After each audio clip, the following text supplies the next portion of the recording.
Hi, this is gonna be a shorter video, I think, about how to utilize Corrupting Potion versus Doran's Blade, Doran's Shield, or Doran's Ring.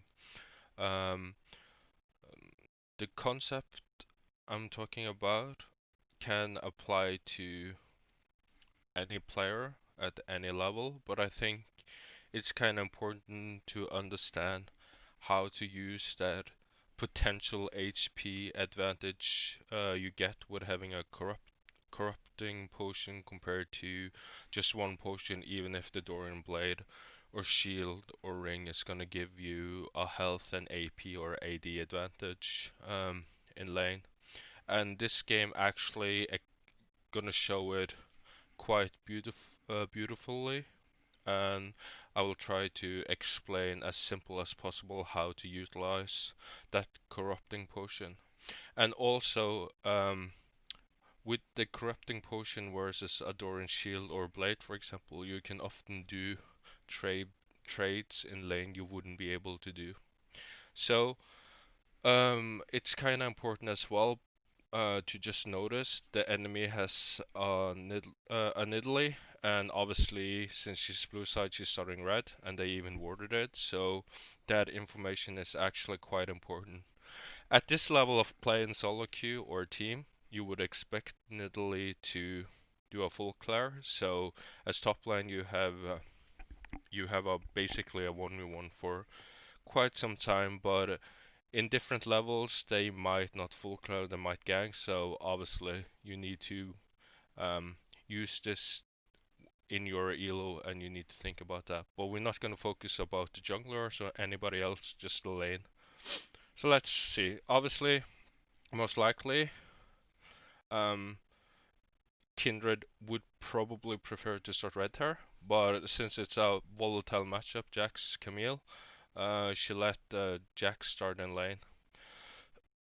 And this is actually quite an important moment because you would assume Kindred would actually start red and Jax had to help, so Camille wants to go into this brush and actually cheese Jax. But since they altered the pathing, you can see Jax can stay in a brush that Camille want to cheese him in.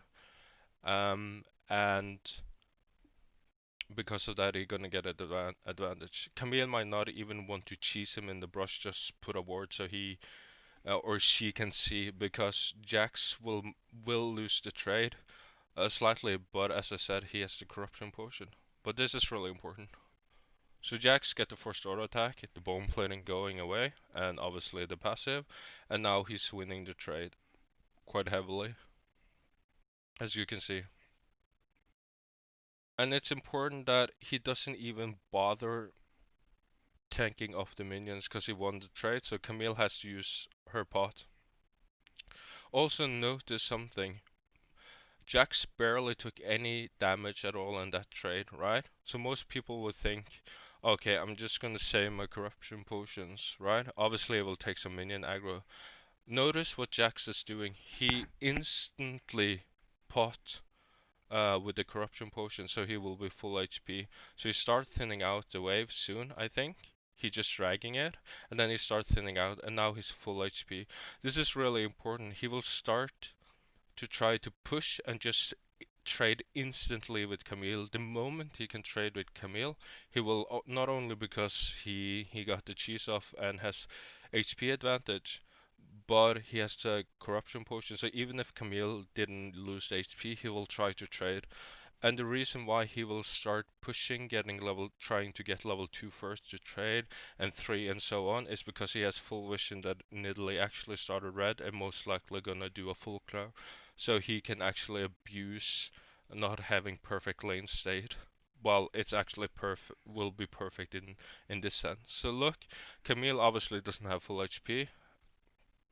He wards for some reason, I have no idea why. And you could see he just walks up and tried to trade. Camille queued, and now the wave is slowly pushing towards Camille, so you get level 2. He starts zoning. It's really important. Just notice he's zoning behind her minions and trying to get trades. So the proximity is slightly out of counter-strike range. It's really important. But Camille cannot go and trade because obviously she doesn't have a pot. And even if she did, it wouldn't matter. Even if Jax lose the trade slightly, he has the corruption potion. So when he's at 70% HP, he just pot a pot, use a pot, probably even at 80, because he just wants to be basically full HP, do small bad trades, and pot up again, and in the end he will have full HP and Camille will end up with basically nothing. So notice slightly out of counter strike range, but he's basically zoning her for minions, so she has to use her abilities instead.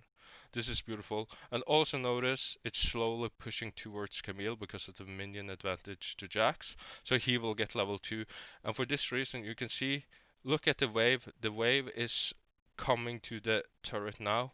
So he won't take much minion aggro. So he can get in one auto attack or a counter strike auto attack and lose the trade and just pot up. So he zones her, the counter strike, auto attack. He get poked. He takes a lot of minion aggro. Okay, so look at this. This is the beautiful part about the trading pattern you can do with corruption potion. Because as I said, it was slowly pushing towards Camille, so Jax will get level 2 first, right? But here you can see he lost the trade quite heavily. He instantly used a pot again, so now he has one stack. And he takes a lot of minion aggro, and just in general he will lose the trade with Camille in level 1 like that, especially with the minions. And then he goes back, he takes a lot of damage, and now he starts pushing. This is really important because notice on the XP he's so close to getting level 2 compared to Camille because of the minion advantage. And this little trick what he did in lane when he tried to zone from minions and when he knew he would get level 2 first, it's a little bit deceptive. So if you're not aware, he will suddenly hit level 2 and he can all in you. So look, he's still pushing and now he's get level 2. And now Camille need to be really careful. If she getting stunned, this is really important that Camille keeps this distance, or she can be slightly longer up. Because now Jax has more, obviously more minions, but also the level 2 advantage. So she just need to default back into lane. And now he starts thinning out, because as I said, he doesn't need to worry about the gank. And he's just pushing like crazy. Because also, when the cannon minion wave comes, he can do a cheetah recall, and this is the next beautiful thing we're going to talk about with the corruption potion that a lot of top lanes don't actually use. You can also see that since Kindred's are blue, he's even covering Jax, but most likely he wants the fucking crab, obviously, because it's a stack, but he's covering Jax, and this is really important as well. And you can see the actually the big advantage Jax got, not only from the cheese, but just because he had corrupting potion, he could start trading, doing small quote unquote losing trades, just pot up and keep doing it. And since he can push the wave like this, he can also get off what we call a cheater recall, and I'm gonna show you because he start building up a big wave, and now he just okay, he missed it, but he should have taken it. And now he just trade like crazy, just jump in and trade. And and as he traded, he instantly used his corruption potion. Now the cannon minion comes. This is really important. Bot lane can do the same concept, but in top lane especially, and bot lane, the long lanes, this is really important concept with the cheater recall as well. And you can see, because of the cannon minion came, it's such a big wave now, and obviously it will push towards Camille. And now Jax will just try to do bad trades, obviously, because he has the corruption potion, but because of the minions he will win. So now he will just try to instantly push it in, or he might wait for the next wave as well and just back, and he get a free back. So this is good. You can see he just pushed it like crazy. And Camille obviously can't do anything because she basically dies to minions. And you see, he this is also really important. He started trading. He even took a turret shot. It doesn't really matter because he's gonna go back. So Camille is almost out of mana, and obviously she can't all in because all the minions will just kill her. And now you will see he will go out. he doesn't recall in lane because he can get stopped. He goes into fog of war in this area where Camille and people can't see him. And now he get a cheater recall. At this point he can buy and he can actually just walk back to lane if he wants to, and he still has TP, and then he can keep on trading like crazy. Both have has to back, but then he can TP back and get a XP advantage. So this is really beautiful. So he's gonna buy normal Jax items, I assume. Oh, okay. This is actually quite interesting. Since he has the lead in corruption potion and trading so well with it, or actually trading bad, but he can do it because he just pots up. And also notice, Jax tries to keep his health, do small bad trades, lose about 30% HP, and then he pot up. And the TP on this ward is quite interesting, that he didn't walk back to lane and kept his TP advantage because Camille needs to back and then she TP in and has the TP advantage. But I think the reason why Jax TP'd in is that he want to see if he can find Nidalee, because you can see all the camps are up, and on the minimap because we can see the wolves is up too. So I think he just want to find Camille. No, I mean sorry, find Nidalee, and if he finds Nidalee, that his Nidalee is on the other side, he can just play as aggressive as he can. So he TP in and he take the vision plant and he sees the wolves are up.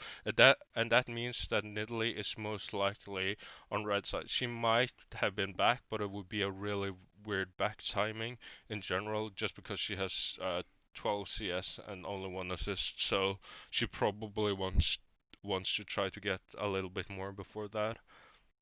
But as I said, in lower elo or like autofill junglers, they might have backed. Um, and see, look at the wave now. Camille is pushing. She wants her items. And this is really, really bad for Camille. She can do a bad trade because she's gonna back in TP in. So, but it's slowly pushing towards Jax, and he's dragged the minions and start thinning it slightly out because it's so many. Jax just do the trade. This is fine for Camille because she's gonna back anyway. But notice, get the passive and walks out. Keep on trading and thinning the waves slightly out.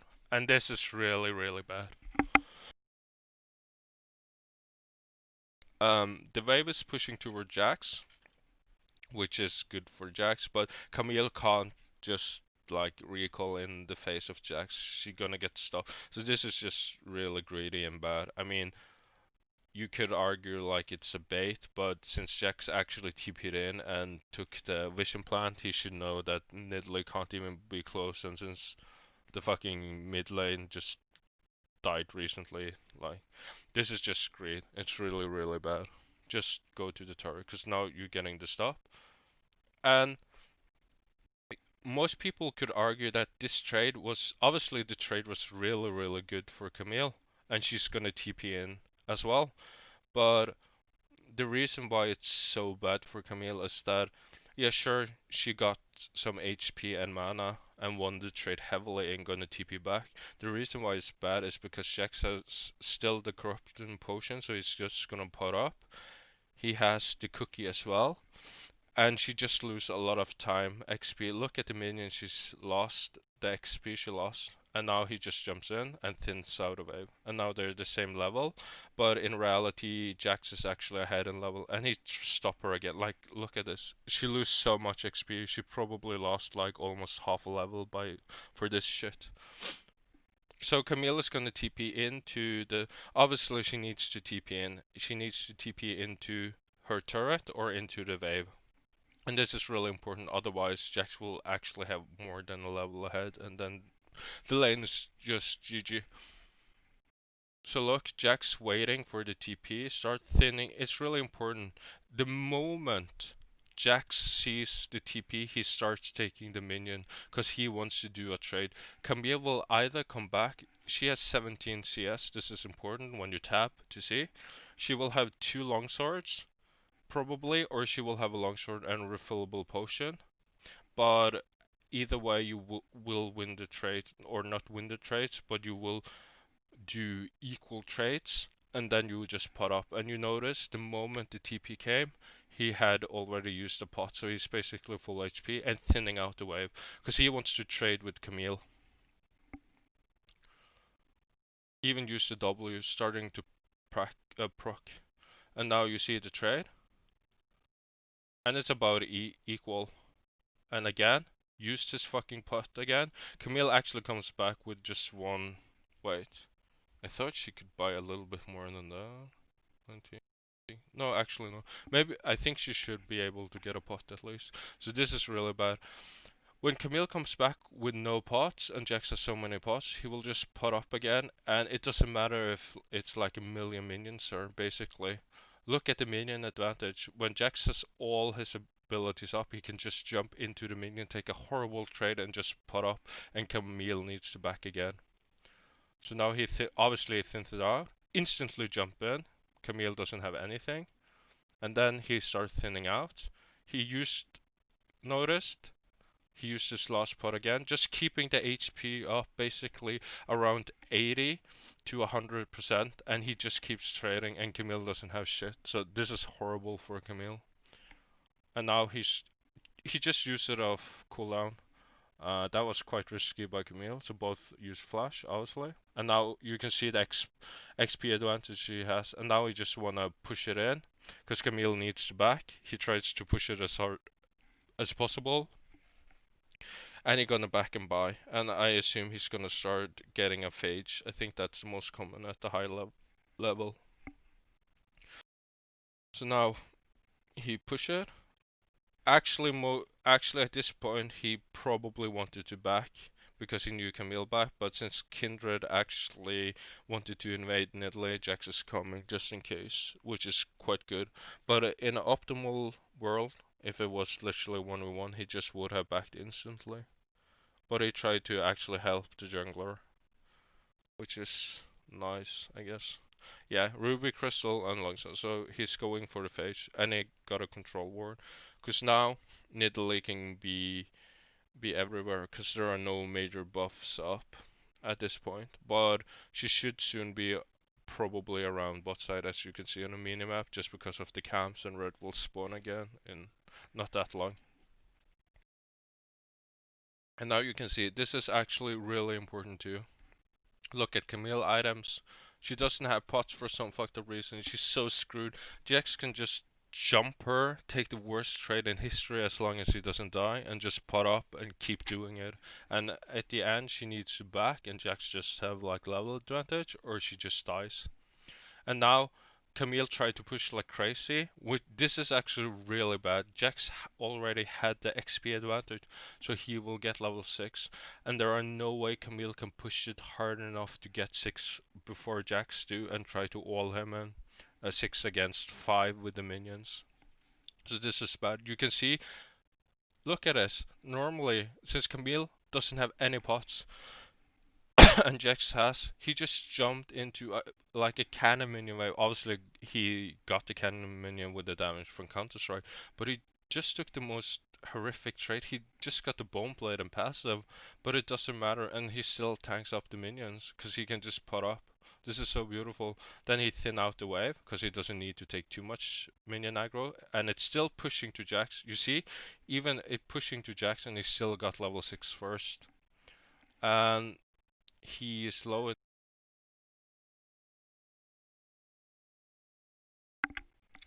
and now he trades again, just trading in enemy minions because of the pots. And you see, he lost about 15% of his HP, instantly potted. Really important. Keep up the HP, because you don't want to get below like around 60 or below, because then you might getting old in when Camilla's level 6 and you might actually die. So now he just put the control ward out just to be safe that Nidalee is not here, because I think he wants to trade again. So since he probably lost track of Nidalee at this point, he just put a control ward so he can keep on trading like a maniac, right? Because he will just put up. And you can see the trade again. He won it heavily. Camille ulted. Otherwise the trade will be over. But at this point it's just lost. Because he just used all his pots. and just trade. Camille doesn't have anything. Okay, so this is basically what I wanted to show, how people can actually abuse the advantage of having potential more HP in the pots. You can do a lot of quote unquote bad trading with it, and you can just keep your HP up, keep doing bad trades, and at some point the enemy laner will be low enough and you will have full HP. So their Doran shield or blade or ring doesn't matter, because if they have like 60% HP and you are full, it doesn't really matter. So you could see how Nuguri or Jax in this case just instantly took small bad trades and just kept his HP up and repeated and repeated, and because of he could do that, he could start with the control he had of the enemy jungler. He started as really slow push from level 2, and when the cannon minion started to arrive, he started pushing in it a little bit more, and because of that, he got a cheater recall, even though he TP'd in. Um, so obviously most people will say, yeah, it's obvious if you're a corruption potion, you can just use it to your advantage. But I think this laning phase illustrated quite well how you should do it. How Jax kept his HP almost up to at least 80% or more all the time, and then just jumped in, went out, waited, potted up, waited for cooldowns, and jumped in again, and it drained the HP of Camille that never had pot. She only got one pot and she suffered heavily for it. So I hope you can use this concept in your games, and let me know how it works.